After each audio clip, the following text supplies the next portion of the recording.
So welcome back to my another new blog. তো এটা বলতে পারো পার্ট 2 শপিংয়ের। আজকে শপিংটা হচ্ছে পার্ট 2 এই কারণেই যে এবার হচ্ছে পমপমের সেকশনে যাচ্ছি, মানে কিডস সেকশনে যাচ্ছি। তো পমপমের জন্য অনেক জামা আমার পছন্দ অলরেডি হয়ে গেছিলো, তো ভাবছিলাম যে কোনটা নিই। দেখবে সব থেকে বেশি সুন্দর লাগে বাচ্চাদেরই জামার কালেকশনগুলো। তো আমি এখানে খুঁজছিলাম যে একটা মানে জিন্স টাইপের একটা দেবো, আর একটা ভাবলাম কি বড় লং টাইপের জামা দেওয়া যাক।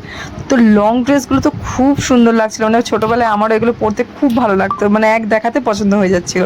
এবার সব থেকে বড় কথা যে পমপমের পছন্দ হবে কি না তার জন্য তো দিদি দেখছো করে করে নিয়েছে পমপমকে।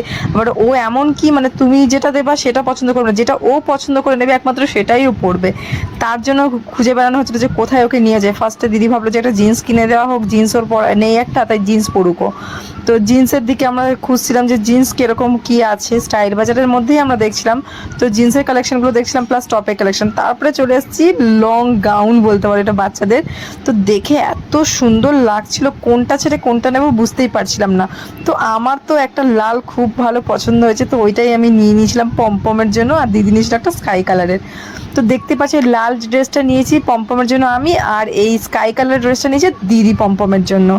তো আমার তো মনে ছিল দেখে আমি নিজেই পরে নিই জামাগুলো, কিন্তু কি করা যাবে ছোট হয়ে গেছে অনেক, তো তাই পমপমকেই পরাচ্ছি। তো দেখতেই পাচ্ছ এই দুটো জামা পমপমের জন্য নেওয়া হয়েছিল, গাউন আর একটা জিন্স নেওয়া হয়েছিল, একটা টপ নেওয়া হয়েছিল। তো এইগুলো নিয়ে আমি আরও খুঁজছিলাম যে আর কি কি নেওয়া যায়। তো তারপরে তারপরে তো ও তো খেলনা রয়েছে, খেলনা তো কিনে কিনে পাগলই হয়ে গেছিলো যে কি খেলনা কিনবে। ও গেল যেখানে যাবে খেলনা কিনবে। তো আমাদের সেকশনেও আসলাম, ওমেন সেকশনে, ভাবলাম দেখি যদি কিছু পছন্দ হয়। তারপরে দেখলাম যে মানে চুড়িদার মধ্যে আর নিয়ে কী করবো, তাই বললাম যে শপিং তো আমাদের কমপ্লিট। ওখানে আমার বর বিল করছিল, তাই পমপমকে জিজ্ঞেস করছিলাম শপিং কী পছন্দ হলো। ও বলছিল যে না আমি এখন বাইরে যাব, বাইরে গিয়ে আমি পুতুলের সেট কিনবো। একটা পুতুলের সেট অলরেডি কিনে নিয়েছিল এখান থেকে, তো বাইরে গিয়ে আবারও কিনবে বলছিল। তাই আমরা বাইরে বেরিয়ে গেলাম, দেখতেই পারছো।